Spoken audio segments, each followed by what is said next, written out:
I think we could just go home now, don't you think? Shanice Omar. Thank you. Thank you for preaching the word. Thank you. So this is the month of Thanksgiving, and that has been our focus. It's been about giving the golden rule about as we give, we receive. And there's my little dog up there barking. She heard my voice. So today, I wanted to focus on the story of the Good Samaritan.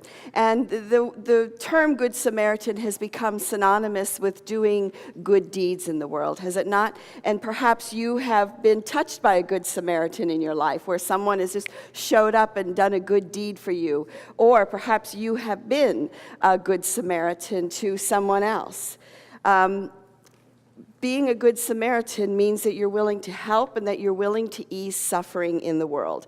Now, the opposite of a Good Samaritan is someone who probably, adds to the chaos or doesn't really join in to ease the suffering. And when I think about that, what comes up is the last episode of Jerry Seinfeld. Anybody remember that? Where they're standing on a corner and they're talking and just kind of hanging out. And across the street, a man is being carjacked. And rather than step in and help, they start making jokes about what's happening. And, Cosmos filming the whole thing. And eventually, the car is stolen, and a police officer arrives. And they're kind of in their own world just talking across the street. And the policeman comes up to him, and he says, "You're all under arrest." And he said, "Well, why?" He said, "Because there's a new law we just enacted called the Good Samaritan Law, and it means you have to help if someone's in trouble and you didn't help." So the last episode, they end up in jail, and they're on trial. And how many of you remember this? And for I don't know how many years the show ran, 7 or whatever years. And for the entire next 2 episodes at the end, everyone that they had wronged showed up at the trial and was able to say the soup Nazi, everybody just sort of showed up and shared their story. So that's a humorous way to look at what is not a Good Samaritan. But let's unpack the story of the Good Samaritan. So Jesus was teaching when a lawyer walked up to him and said, how do you get to eternal life? What is the secret to eternal life? Now, this lawyer wasn't a corporate lawyer or a criminal lawyer. He was a lawyer of the law, of the Jewish law, and it was really important in those days that you obeyed the Jewish law. So when he says to Jesus, "How do you inherit eternal life?" Jesus said, "You shall love the Lord your God with all your heart, with all your strength, and with all your mind, and you shall love your neighbor as yourself." And the lawyer said, "That's right. And now you get to live," right? Because he's that into the law and making sure that it is obeyed. And Jesus takes it a step further, and he asks the lawyer, "Who is my neighbor?" Now, to back up a little bit on this story again, is the Samaritans, right? Who were the Samaritans? So the Samaritans and the Jews were enemies, not just for like 10 or 20 years, but for like a half century. And they really, for whatever reason, you can Google it, there was all this conflict that happened between them. So there was a great deal of animosity between the Jews and the Samaritans. It's probably like today between the Jews and the Palestinians, or like in Ireland between the Catholics and the Protestants, or different gang members, or red and blue states. I mean, you fill in the blank of thinking of opposing sides that exist today. So Jesus asked the question, so let me tell you the story. So the story is that a man is walking down the road, and he's traveling, and as he's walking, he gets beat up and robbed and thrown in a ditch. And so he's laying by the side of the road, he's laying in the ditch, when a priest of the temple walks by. And so the priest sees him in the road, and instead of helping, he just sort of crosses the road and pretends he doesn't see him, and he keeps on going. And then the next guy that comes along is a Levite who also works in the temple, and he's coming along, and he sees the man laying in the road, and he too walks by. But a Samaritan, who's the enemy of the man laying in the road, walks by, stops, tends to his wounds, helps him get to an inn, pays for him to spend the night there. And then when the Samaritan leaves in the morning, he tells the innkeeper, let this man stay as long as he needs to stay, and I'll cover his bill when I get back. So Jesus asks the question at the end of this story, which of the three was a neighbor to the man who fell into the hands of the robber? Which of these was a neighbor? And the answer is the one who showed mercy. And so he said, go and do likewise. The one who showed mercy. Okay, so a Bible scholar by the name of Stanley Trousselant did a piece on this parable. And he said about this that what you do is dependent on what you see. So I'm going to flesh this out a little bit. But what you do is dependent on what you see. So the first two passed by because what did they see? Perhaps they saw danger. Perhaps they thought that they would be defiled if they stopped and helped. So in a simple version of this, of what you see is what you do, right? Let's just look at what you see. So about 10 years ago, I wanted to get a Prius, as my son calls them, a pious, you know. And I wasn't willing at that point to pay the money for what it would cost. So I was telling my daughter that I wanted a Prius, and she's like, well, Mom, you should get one. I said, I know, but, you know, I'm not sure. So I like to cast fleeces, you know, like if you're not sure about something, you sort of put it out to God and see what the answer is. So she was going out driving with her girlfriend, and again, this is about 10 years ago or more. And I said, I tell you what, if you're out when you're driving, if you see like 50 Priuses or 60 Priuses, then I'll know I'm supposed to get a Prius, you know? And again, now today you'd step out, you'd see 60 Priuses in like 2 minutes. So she's texting me throughout the day. She's up 20, 25, 50, 75, 125, and then in caps, Mom, buy a Prius. And then the number kept rising, and she was only out for a couple of hours, and then she capped it with, she was driving to the airport, and along the building, the parking garage, is a giant poster or billboard of a Prius. So that sort of capped it all, and she goes, Mom, you need to buy a Prius. It still took me a couple more years to do it, but that's a very simple version of what you see, right? And we could do this with Jeeps. You could do it with, SUVs. You can do it with different colors. You can do it, seeing dogs. So, but what you see is determined by what you do. So my dad, as you know, was a policeman, was a Chicago policeman, and a friend of mine, when he found out, said, I really don't like the police. I said, why is that? He goes, because they're always out looking for trouble. And they are. I mean, that's their job, right, is to look for trouble, right? And what was interesting about my dad is I'm sure that he probably saw so many houses that were burgled, that I can't even count. But what he would do, because this what you see is what you do, when we would go visit somebody, he'd walk around their house and he'd say, do you know how many ways there are to break into this place? And then he'd start pointing out all the different ways that somebody could break in. And it was what he saw. He was geared towards seeing that. And his own house was a fortress. I mean, he had thought of everything to make it safe, because that's how he saw. The old nursery rhyme goes like this, right? Pussycat, pussycat, where have you been? I have been to London to see the Queen. Pussycat, pussycat, what saw you there? I saw a mouse under the chair. So you imagine, here's this cat that gets to go to see the Queen of England, right? I mean, the big palace, the doors, the guards, the things open. You think the cat saw pomp and circumstance and the Queen and everything? No, the cat saw a mouse under a chair. Why? Because that's what cats see, right? Cats see mice. That's what they look for. They see mice or birds. So what is it that you see? What is your perception tuned for? What is your perception that you see? Are you geared toward children so that you happen to notice how they're being treated or what they're doing or what's happening in their lives? Again, what you do is dependent on what you see. Being the minister here, I see all kinds of things that are always going on that other people don't, probably. And I'll never forget that one time there was a lecture here by an author that I really admired and had read her books and really wanted to see her, and I was sitting in the balcony. And as I was sitting there, I was noticing that the heat was not on and the heat needed to be turned on. I noticed that the lights weren't exactly right. And I started noticing all these things, and I realized that I wasn't really listening to the lecture because my attention, what I see, is all over the place, right? It's all over. It's what I'm geared to do, particularly in this place. So I had to make myself focus and to be present here.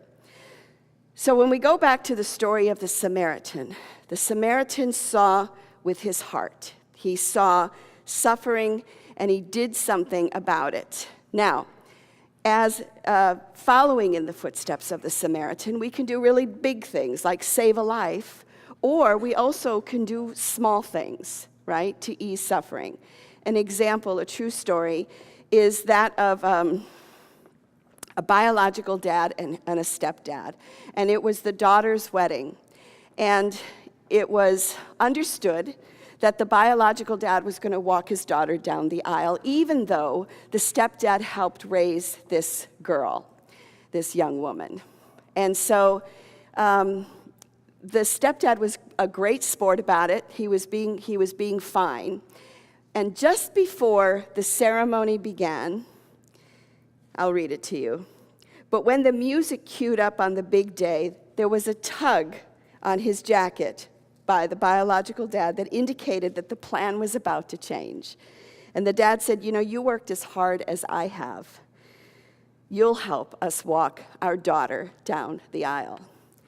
Now, what's cool about this is a photographer took a picture right at that moment, right as the one dad was pulling on the arm of the others, and the stepdad just broke down in tears because he was so grateful to be seen and to be included and to be loved, as we just sang, right? And he said it was a moment that changed his life. Now, there was tension, of course, sometimes between them, as there are, but it was that act of kindness when the biological dad became a good Samaritan.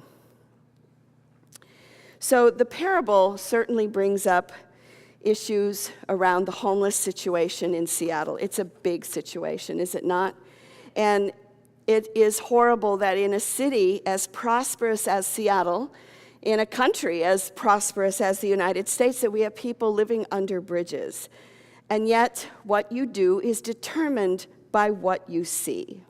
So what is it you see when you see a homeless person? Are we like the priest or the Levite who might see danger? And there's, I'm not judging here because that's very possible, right? Is there danger? Is there some kind of risk? So we become like the priest and the Levite and we walk by. Or can we have a compassionate heart and help in some way? So again, I see things differently, and I'm very grateful to our garden party who come here once a month and they clean up outside the church because we have people sleeping in doorways, we have needles, we have all kinds of things that you probably don't really want to know about. And I'm very grateful to the garden party for doing that. And it's a situation that we struggle with and go, okay, so what do we do? And someone came to me once and said, I know what we can do is we could put porta potties in the parking lot because the park doesn't have them. And not only that, but I'll pay to have them there. And I have a different, and so what you see is determined by what you do. It's this problem that she saw and a solution. But I see it from a different place, right? Because I know we have kids here, that we have sanctuary here, and I know that it would make the problem worse, that we would become then a magnet for the situation that's happening in South Lake Union. So again, we go back to, what do you do? What you do is determined by what you see. How many of us are blind, and how can we see better? So I love technology. We have this new world in which we're living in right now with our phones and our apps and all this stuff that we can do. And so there is a program that is being piloted in Seattle, hope to go nationwide, and it's being started in churches, which is why, this is our theme today. Because the idea is, what if when you passed a homeless person, part of this seeing is if I give someone money, are they going to use it to buy alcohol or more drugs? Because in that case, I don't have a merciful heart. I do not have a compassionate heart. I am an enabler, right? So this program allows you to see and to know the stories of the people that you pass on the street. So you no longer have to pass alongside the other road. Instead, in typical Seattle fashion, you can pull out your phone and you can and you know what? I could go on and stumble through this, but Jessica, are you here? Jessica, would you come forward? Because Jessica is part of the Samaritan Project, and she can articulate it way better than I can about what this program is. So welcome, Jessica. Thank you so much. Thank you for having me here today. I really appreciate having a few minutes of your all's worship time to be able to talk with you about this. It's a project that I hold very dear to me. So I am with Samaritan, and it is a free app that is allowing all of us to be what we think is the hands and feet of Christ. It is allowing us to engage with and invest in people who are experiencing homelessness, people that we pass by every day. So if you all are like me, you see this every single day living here in Seattle. I just moved here about 3 months ago, and it's one of the things that was most stark, one of the biggest changes. I come from Kentucky, and when I walk down the streets in downtown Louisville, there's very little homelessness. And so I knew that this was something that I wanted to work on when I got here. So what Samaritan is we hand out what we call beacons. And so this is an example of a beacon, and this is associated with my profile. So we give them to people who are experiencing homelessness. Typically, they have a little story, maybe where they came from, how they ended up homeless, and then it gives an option to donate. So anyone who has the app on their phone receives a notification when they pass by. It's a Bluetooth beacon, so it'll connect to your phone and say, you're passing by Jessica right now. Would you like to read about her story? So you can go into the app, read about me, and choose to donate. And one of the wonderful things is that, as you had mentioned, it's hard to know, do we give them cash? Am I enabling? And it really spoke to me, this last song, I love you, I need you to survive.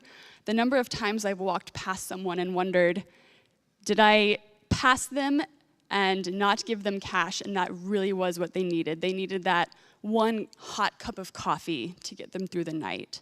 Or did they just need one word of encouragement, and had I stopped and said something to them, that is what would have gotten them through the night.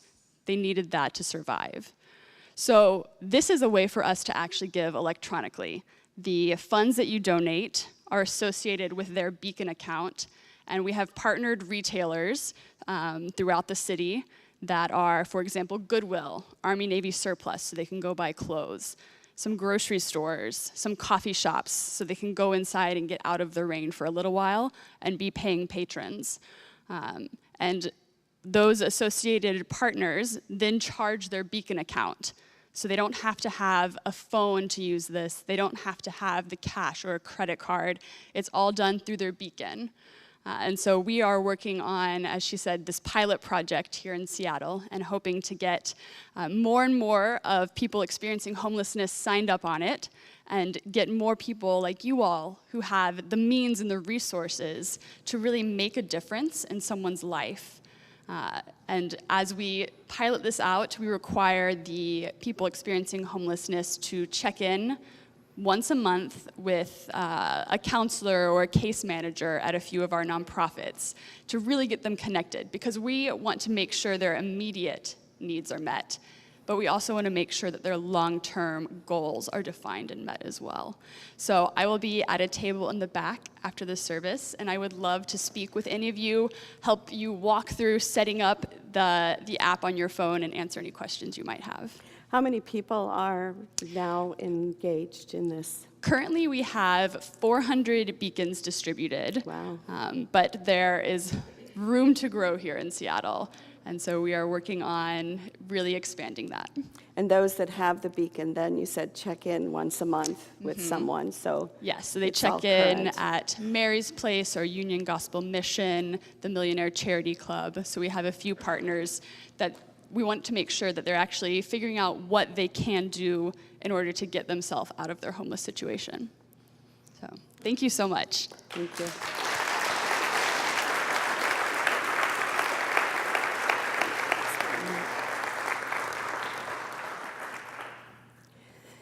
So this is a way to be the Samaritan who didn't pass by, but rather dress the wounds of the person who was beaten and robbed.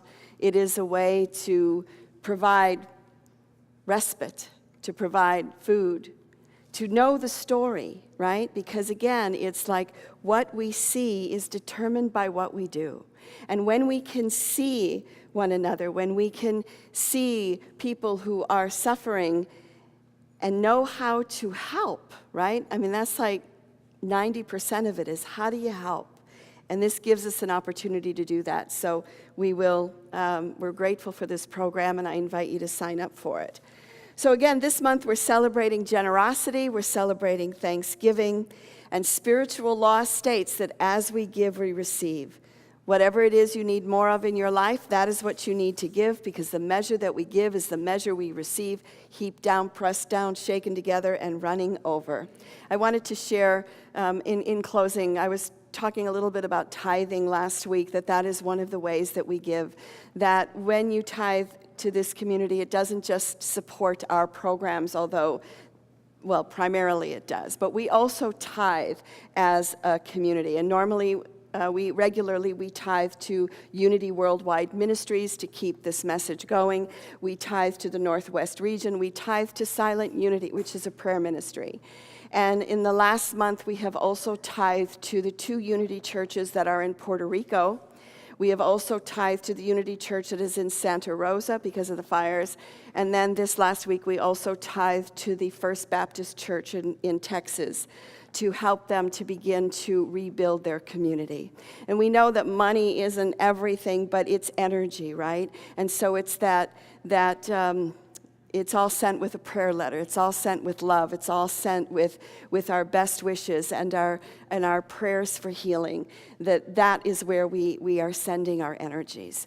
So as we continue to move into this wonderful month of November of Thanksgiving, and may we go forward with an open heart. May we go forward knowing that we need each other to survive, that we love each other, that we are all one of the body of God. We are one with the body of Christ. Bless you.